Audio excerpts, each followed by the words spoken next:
With Pirate101 finally getting a level cap increase, I wanted to rate Arc 2 from post-game to Trianon. How I'm going to rate the arc is by their current state, story, combat, gear, and atmosphere out of 10. I want this to be fair for someone who hasn't played in years. There will be spoilers for those who haven't played yet. Starting off with Sindbad Part 1. This one is a bit difficult to rate since it's only one dungeon and it's the prologue to the second arc. There's no companion dialogue, just the dungeon characters, but basically the plot is Albino, Sinbad's first mate, wants us to help save Sindbad and get the Belt of Champions. But it ends with Sindbad betraying Albino and us returning with Albino and Skull Island. I'm going to give the story a 3 out of 10. It loses a lot of points because it's supposed to be the opening of the second arc and it no way ties into the overall story, which isn't a great start for it. The only reason why it isn't lower is this arc isn't completely stagnant and slow, it's only one dungeon. So that episode is short and quick, but it has that side quest feel like it originally was. Now to combat, it's only 5 battles with bosses that are a slight increase in difficulty from Valencia 2, and the regular mobs aren't difficult, they're at a perfect difficulty. Then there's a unique battle at the end where all the bosses you fight again and Albino basically swarm you, which is a relatively challenging battle depending on your class, but it isn't impossible or unfair, so I think it's fair to give this combat a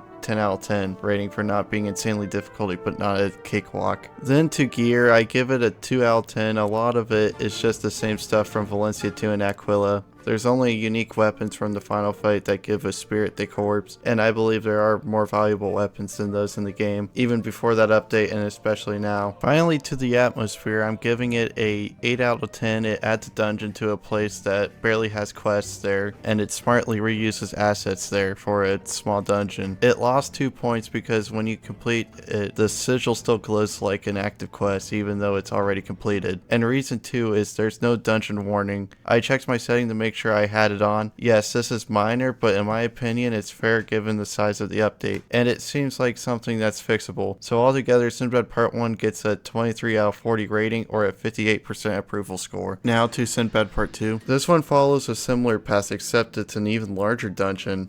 The story continues with Albino wanting vengeance on Sindbad, and we follow Sindbad down to Mushu, where we basically go through a long dungeon where Sindbad basically said he was going to come back but got caught up with Claw the Merciless, and both Albino and Sindbad got along again, and then they joined the crew. The story gets a similar score to Sinbad 1 because it's still taken too long to start the actual arc or the overall story, but I gave it a 4 out of 10, one more over Sinbad Part 1 because we got 2 companions for free. Then to combat, I redid this dungeon on my level 75 Buccaneer. It's a lot easier than I remember. The enemies used to one shot or do an insane amount of damage and chain down your companions, and there was no dungeon recall, meaning you can't flee and come back. Now it's a lot easier. You can flee to get health and come back. The difficulty is much easier than before, meaning you can solo it now even with free to play companions. This compared to Arc 1 content is about the same or similar to Valencia 2. I lost 4 companions doing my run for this video, and 2 of those were in the final fight. Same as Sinbad Part 1, I give it a 10 out of 10. Not too hard, not too easy. Now to gear, I give it an 8 out of 10. There's really good eye patches in the dungeon. I used the Buccaneer and Privateer one still, and sometimes I use the Swashbuckler one. The eye patches are so good I can run Second Chance 2 on my Buccaneer, and my Privateer I love to use that Valor's Fortress or the Group 1. The Radiant Spell Totem is most useful totem for staffy classes in the game. Sindbad Gold's Ring is also top tier gear. It gives Hold the Line and Valor's Fortress, which is good for all melee classes, especially Privateer and Buccaneer. The weapons are met but are unique. It loses points because there's no hats, boots, or robes. Then finally to atmosphere, I'm going to give it the same grade as Sinbad 1, an 8 out of 10. It has the same issues, no dungeon warning, but the sigil glowing is fixed. I just have it the same because I don't like long towers. It feels repetitive and boring. So overall, it gets a score of 30 out of 40, which is a 75% approval rating for Sinbad Part 2. Now to Sinbad Part 3. The story in the third Sinbad episode is when it finally starts to go somewhere. It starts off with us dealing with Claw and the Eye of the Liger, then it branches out into a story I personally love. While dealing with Claw, we learn Mycroft Bones of Marleybone ordered our arrest. We then go to them, and he tells us he knows we started the Valencian Marleybone War and basically threatens if we don't help him, he'll reveal that to everyone. So then we help him deal with Meowyardy's agent, which involves us defeating a rebuilt version of Rook before it ends off with us going to the Eye, and it's our parents telling us the message we saw in Valencia was a lie. It ends off with us back on the direction to the El Dorado plot. So I give this a 10 out of 10. The stakes immediately pick up. We go from the pirate story to back to the actual plot. You can say the whole Meowyardy plot was filler. I personally love the special branch quests, and learning more about him and Mycroft is cool while also realizing consequences of the actions in Port Regal. For many years I wonder how Marleybone never knew with the amount of witnesses there were that we started the war. Now to combat. They also made it easier. That being said, it may be difficult for witch doctors because some mobs use anti-spell power attacks, but other than that, the difficulty is where it should be and the war golems are annoying to fight. So I'll give it a 9 out of 10. The gear is meh. The boots that give revive and blade storm there are probably some of the best gear in the game. There are some interesting weapons that give unique abilities like Cloak and Dagger, which lets you hide after attacking, and Full Stop, which is like a vicious charge that stuns, but I believe there are better weapons out there. There isn't any amulets, totems, or rings, so I'm going to give it a 6 out of 10. Environment, this is where I have more critiques. I'm going to start with Wheeler's Lab. It also doesn't get a dungeon warning, and the golems there are horrible, having to fight 3 battles at the same spot. It should be only 1 battle. I also don't like there's no map or quest arrow in the zones. It's easy to get lost, especially after questing and coming back. I don't like they put Claw in a reuse zone like the Pyramid of Fire. I don't think it fits very well. I think it would have made more sense if they did something like Seeker's Hideout in the ancient tunnels. And then I have a problem with NPCs like, for example, Mycroft and the 2 Redcoat guards just standing there. You could be questing through Marleybone as a level 50 and you see Mycroft standing there in prison, not even on that quest. What they should do is not have him there until you're on the quest. Same with Gandry. I don't think him standing out Avery Court is good because it may confuse new players because he was in the tutorial. It should also be once you complete the quest, they disappear like Arc 1. With that said, I'll give it a 7 out of 10. Overall, it gets a 32 out of 40, which is an 80% approval rating.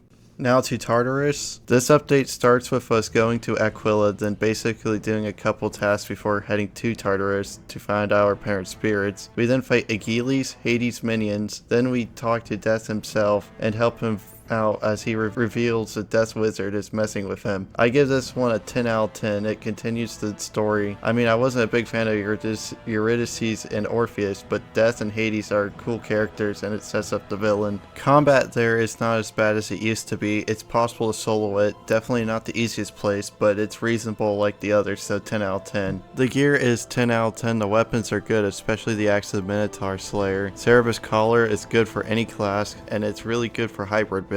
At least one of the boots or hats or robes you'll use on most of your characters. Overall, the gear is really good. Now to environment. Tartarus itself is a Wizard 101 port, but in this situation it works. But there's weird issues like being 2 Orpheuses you could turn the quest into, and living Agiles being named Shade Agiles. I like how they recolored Tartarus, but there's weird wall collision glitches and floating sigils, so it's a 7 out of 10 for me. Which for overall, it's a 37 out of 40, which is a 93% approval rating, which is pretty good. And then we got the infamous Zigzag update. I want to skip this one. It's not good still. It starts with us trying to go to Crocotopia, so then we go to Captain Avery, who sends us to Calico Jake, who takes us to Zigzag. What I don't get is Bonnie and Jake seem to have beef, yet last time we saw them in Bonnie's promotion in Port Regal, they acted like good pals because he was her first captain. But anyway, we go to Zigzag and the Armada is there fighting the war against Marleybone, which I really like. They also describe Zigzag as like the center of trade in Crocotopia, and I find that not believable at all as it's isolated and there's nothing around it. Then after running around helping the Marleybonian soldiers and Calico Jake get his cotton, we finally go to Upper Zigzag where we learn about the new villain, who's a necromancer, which I personally don't like since it seems like a wizard arc, but I won't take off points for it. There's also an inconsistency in the story story I don't like and I don't hear people talk about. In Sinbad Part 3, Mycroft Bones tells us he knows we started the war. I have it in my power to have the lot of you executed for high treason,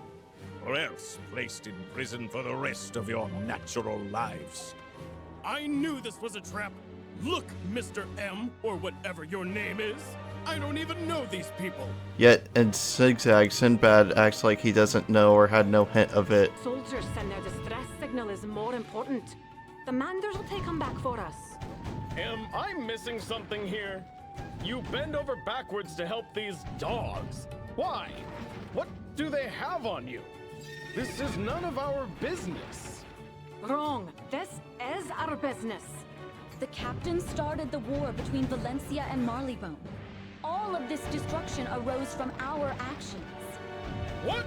You could argue he thought it was a trap, but I still think he would have brought up the moment or questioned it. With that out of the way, I'll rate Crocotopia a 5 out of 10. The Marleybone War is cool, but Zigzag doesn't make sense here at all. The combat is more difficult, especially as a Buccaneer, since like every Armada Musketeer has Overwatch 5, effectively making the Musketeer untouchable. The Draconians are super strong and chain a lot. I don't like it very much, but I'll give it a 9 out of 10 since it's easier for the other classes. The gear isn't as good as Tartarus, but there's a few that are just as good, if not better, like the Guardian Scarab necklace, maybe a couple weapons, and depending on the build, maybe the outfits, so I rate it a 9 out of 10. Then for atmosphere, I already said a little bit, but I believe this port from Wizards doesn't work at all. Zigzag is such a mess, every street mob pulls you every time, and are almost impossible to pass. A lot of dungeons and sigils to this day are still bugged. You can enter a building and there's somehow somebody already did the fight in there, and you can't see the battle during some fights because of the camera angle. It's horrible because it's a rip from Wizards, so I give it a 2 out of 10 for participation points. Overall, the rating for Zigzag is a 25 out of 40 or a 63% approval rating. And finally, to the best update yet, Trianon.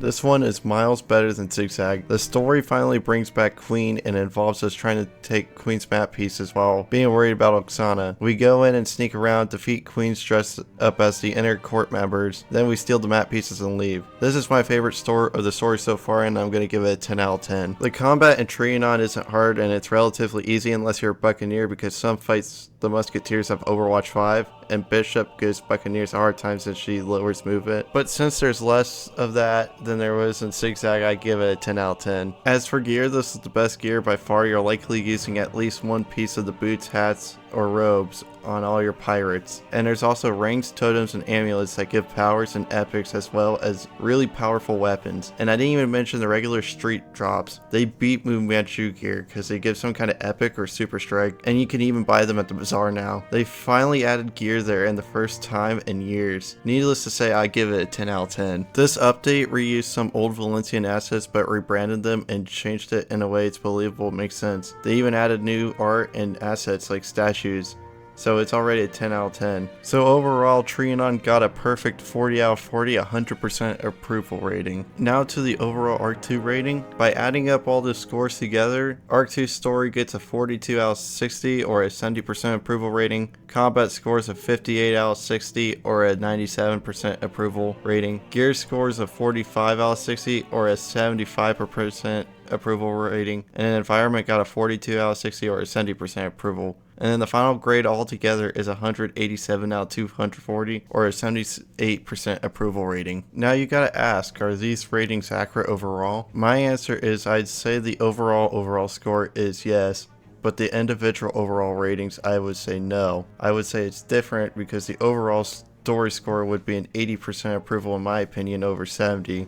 It's just low because of Sinbad Part 1 and 2 having nothing to do with the story, and the Zigzag story being bad. It's just that the two Sinbad updates were so much smaller, it messes with the ratings. And then I also don't like Bonnie Ann currently because she seems to be like a different character. She used to be like that chill character on the crew, but now she's like a grouch. She's like that grumpy manager. It just doesn't seem like her to me. I would rate combat down to an 85% as well. They did make Sinbad Part 1 to 3 story much easier by lowering the difficulty and adding dungeon recall. However, Tartarus and after it depends on your class. Like if you're a musketeer, it's a breeze, or if you're a buccaneer, you start to struggle. For gear, I'd bump it up to like a 97% because almost all the gear from Tartarus and after, and especially Trianon, is essential to use. Fu Manchu boots are still meta though, but like the rest of the gear, you're probably using most of it in Arc 2. Then for environment, I was grading based on does it fit and make sense to the story, or does it feel right? I lower it down to a 70% due to I don't like the big towers like Sinbad 2. I don't like Wheeler's Lab. It's probably the worst dungeon experience I've ever had on Pirate 101. Zigzag is just horrendous with bugs, and mobs' pull radiuses are horrible. There's just a lot that needs to be fixed. So I'd rate the overall arc at an 83% approval. Let me know what you think down in the comments. Did I grade these right, or do you disagree with me? And thank you for watching.